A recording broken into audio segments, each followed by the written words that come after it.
বৃহস্পতিবার প্রদেশ বিজেপির নির্দেশে বিজেপি কালাই মণ্ডলের উদ্যোগে মণ্ডল সভাপতি নিত্যগোপাল দাসের পৌরোহিত্যে আয়োজিত হয় মণ্ডল কার্যনির্বাহক সভা। সভায় স্বাগত বক্তব্য রাখেন মণ্ডল সভাপতি স্বয়ং। তারপর একে একে বিভিন্ন বক্তারা পূর্ব নির্ধারিত আলোচ্য বিষয়ের উপর বক্তব্য রাখেন। এদিন দেওয়াল লিখন নিয়ে বিস্তারিত আলোচনা করেন সাধারণ সম্পাদক সন্দীপন দেব। যোগদান কর্মসূচি নিয়ে আলোচনা করেন সুজিত দাস।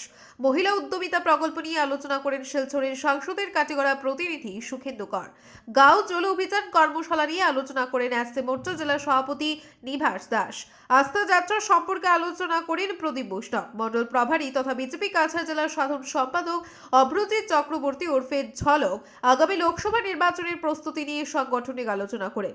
কাছাড় জেলা বিস্তারক কৃষ্ণ দাস সাংগঠনিক ভিত শক্তিশালী করার জন্য কিভাবে প্রবাস করতে হবে এ নিয়ে বিশদ আলোচনা করেন।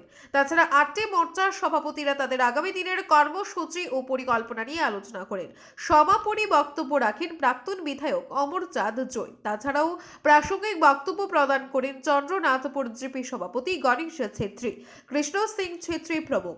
আগামী 24শে লোকসভা নির্বাচনে আবার একবার মোদী সরকার, এদিন সভা থেকে এমনই হাওয়া উঠে আসে। এদিকে মুখ্যমন্ত্রী ডক্টর হিমন্ত বিশ্ব শর্মার জন্মদিন পালন করে যুব মোর্চা কালাই মণ্ডল। যুব মোর্চা মণ্ডল সভাপতি ঋষভ দাস সহ অন্য সদস্যদের উদ্যোগে সভা শেষে মুখ্যমন্ত্রীর জন্মদিনের কেক কাটেন নিত্যগোপাল দাস। মুখ্যমন্ত্রীর জন্মদিন পালন করার পাশাপাশি গরিব দুঃখী মানুষের মধ্যে ফলমূল বিতরণ করে পরমেশ্বরীর কাছে মুখ্যমন্ত্রীর সুস্বাস্থ্য কামনা করে যুব মোর্চা কালাই মণ্ডল।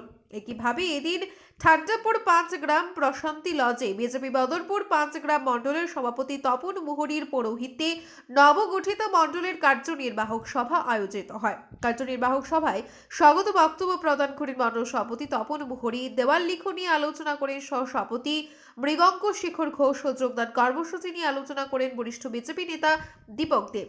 মহিলা উদ্যমিতা প্রকল্প নিয়ে আলোচনা করেন বিজেপি অসম প্রদেশ সম্পাদক কনাদপুর কায়স্থ। গাঁও জল অভিযান কর্মশালা নিয়ে আলোচনা করেন জিপি সভাপতি তথা যুব মোর্চা প্রদেশ সদস্য সুরজ সেন। আস্থা যাত্রা নিয়ে আলোচনা করেন জেলা প্রভারী বিশ্বরূপ ভট্টাচার্য। জেলা সহ প্রভারী অমরিশ রায় আলোচনায় অংশ নেন। তাছাড়াও দলীয় কর্মসূচি ও ভবিষ্যৎ পরিকল্পনা নিয়ে বদরপুর 5 গ্রাম মণ্ডলের প্রতিটি মোর্চার সভাপতিরা বক্তব্য রাখেন। এদের মণ্ডল প্রভারী নিরাপদ দেব আগামী লোকসভা নির্বাচনের প্রস্তুতি নিয়ে আলোচনা করেন। উপস্থিত ছিলেন কাছাড় জেলা বিজেপি সহ সভাপতি অমিয় কান্তি দাস, বিস্তারক কৃষ্ণ দাস সহ ভারতীয় জনতা পার্টির বিভিন্ন স্তরের পদাধিকারীরা। ব্যুরো রিপোর্ট, আজকের বরাক। আপনারা দেখছেন আজকের Barak, a house of Adrija digital media.